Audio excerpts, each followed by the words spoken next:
নমস্কার বন্ধুরা, আমার চ্যানেলে তোমাদের সবাইকে স্বাগত জানাই।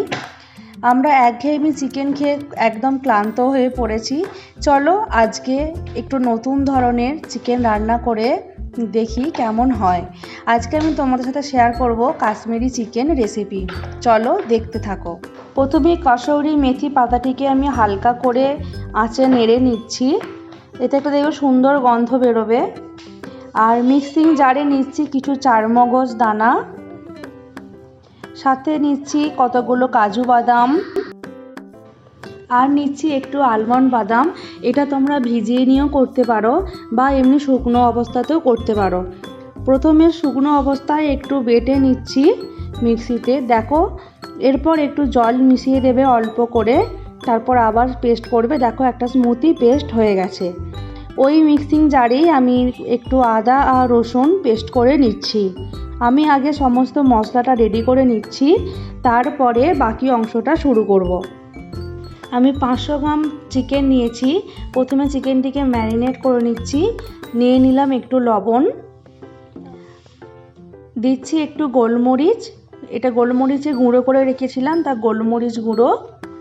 আর দিচ্ছি অল্প একটু হলুদ, আর 1 চামচ শুকনো লঙ্কা গুঁড়ো।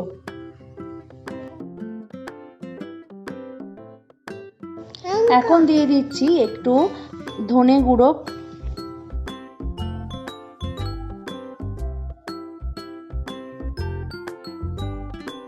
আর এটা হচ্ছে দারুচিনি গুঁড়ো। আমি একটু দারুচিনিকে কাঠখোলায় নেড়ে নিয়ে গুঁড়ো করে রেখেছি, সেটাই একটু ছড়িয়ে দিলাম। একটু দেবে সাদা তেল বা রিফাইন অয়েল, তোমরা এটা সর্ষের তেলও ইউজ করতে পারো। এবার হাতে করে খুব ভালোভাবে এটা ম্যারিনেট করে রেখে দেবে। যতক্ষণ এটা ম্যারিনেট করে রাখবে, যত বেশি সময় ধরে ততই ভালো। এখন একটু দিচ্ছি কাসৌরি মেথি পাতা, যেটা একটু নেড়ে রেখেছিলাম গরম করে, সেটাই একটু ছড়িয়ে দিলাম। যে কোনো রান্নায় একটু কাসৌরি মেথি পাতা দিয়ে দেখবে রান্নার স্বাদটা একদমই অন্যরকম হয়ে যায়। তবে অল্প পরিমাণে দেবে, হাতে করে একটু ঘষে নিয়ে দেবে। দিয়ে দিচ্ছি একটু কাশ্মীরি লঙ্কা গুঁড়ো, এটার জন্য খুব সুন্দর রং আসবে, এটা ভীষণ দরকার এই রেসিপিটার জন্য।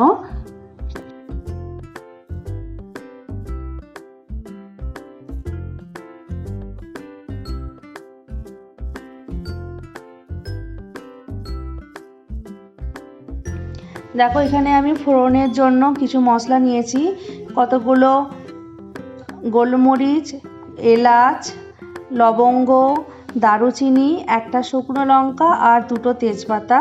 কড়াই গরম হয়ে গেছে, গরম সর্ষের তেলে আমি মশলাটি দিয়ে দিলাম। এবার এটা একটু হালকা করে ভেজে নেব সুন্দর গন্ধ আসা পর্যন্ত। আমি 4টে মিডিল সাইজের পেঁয়াজকে কুচিয়ে নিয়েছি, রাফলি কুচিয়েছি, আর 4টে কাঁচা লঙ্কা দিচ্ছি। ঝাল তোমরা তোমাদের স্বাদ অনুযায়ী দেবে। যদি তোমরা কম ঝাল খেতে চাও তোমরা সেই অনুযায়ী লঙ্কা ব্যবহার করবে। পেঁয়াজটা একটু লাল লাল করে ভেজে নেব, দেখবে যেন পুড়ে না যায়। পেঁয়াজ ভাজা হয়ে যাওয়ার পর বাকি মশলা অ্যাড করব।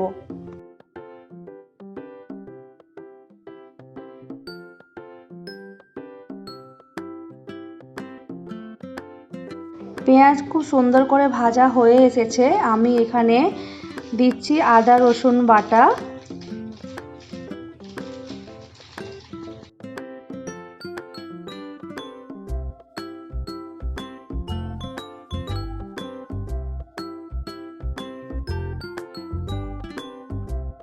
মশলা খুব ভালো করে কষানো হয়ে গেছে। এবার আমি ম্যারিনেট করা চিকেনটা দিয়ে দিচ্ছি।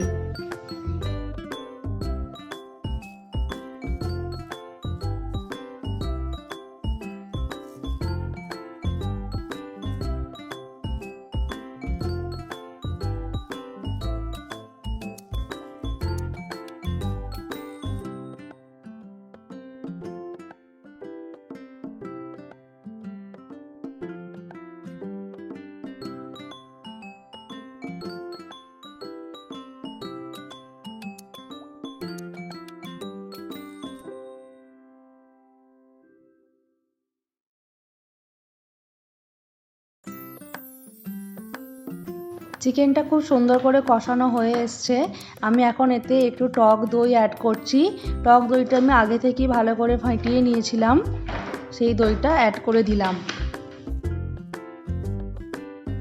টক দই দেওয়ার পরে ঢাকা দিয়ে গ্যাস কমিয়ে রেখে দেবে। এই চিকেন রান্নাতে তোমাকে এক্সট্রা করে জল ব্যবহার করতে হবে না। চিকেন থেকে একটা নির্দিষ্ট জল বেরোবে আর দই থেকেও তোমার জল বেরোবে। দেখো কিছুক্ষণ ফোটার পরে ঠিক এরকম জিনিসটা আসবে, নিজে থেকেই এতটা জল বেরোবে, যার জন্য চিকেনটা খেতে ভীষণ সুন্দর হবে। তোমরা একবার বানিয়ে দেখবে।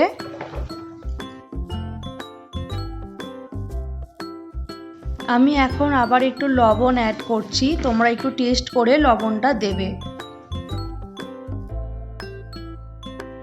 মাংসটা সেদ্ধ হয়ে এলে তার মধ্যে দিয়ে দেবে সেই কাজু বাদাম, আলমন্ড বাদাম যে বেটে রাখা পেস্টটা ছিল সেইটা অ্যাড করে দেবে। আমি এখন দিয়ে দিচ্ছি অল্প একটু চিনি। যেহেতু এটা টক দই দেওয়া হয়েছে রান্নাটিতে, তাই চিনিটা খুবই গুরুত্বপূর্ণ। তোমরা তোমাদের স্বাদ অনুযায়ী এই টক ঝাল মিষ্টি ব্যাপারটি মেনটেন করবে। আমি আমার স্বাদ অনুযায়ী চিনি অ্যাড করলাম 1 চামচ।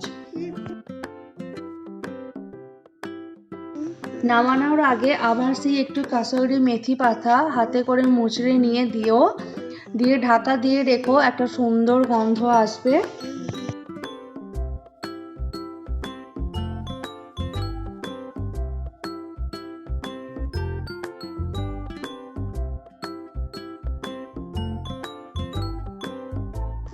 আমি এবার ইন্ডাকশান অফ করে দিয়েছি। এবার দেখো মাংস একদম রেডি হয়ে গেছে, তাই ওপর থেকে একটু ধনেপাতা ছড়িয়ে দিচ্ছি, দিয়ে আমি ঢাকা দিয়ে রেখে দেবো 15-20 মিনিটের জন্য। তারপরে জিনিসটা সার্ভ করা যাবে। এই চিকেনটি একবার তোমরা বানিয়ে দেখো, এক্সট্রা করে জল অ্যাড করতে হয় না, আর এত সুন্দর চিকেনটা সুসিদ্ধ হয় আর এত দারুণ খেতে হয়। তা তোমরা বানিয়ে দেখো, কেমন হলো আমাকে কমেন্ট করে অবশ্যই জানিও। তোমরা এটা রুটির সাথে, পরোটা বা লুচি বা পোলাও যে কোনো জিনিসের সাথে তোমরা এটা খেতে পারো, খেতে ভীষণই সুন্দর।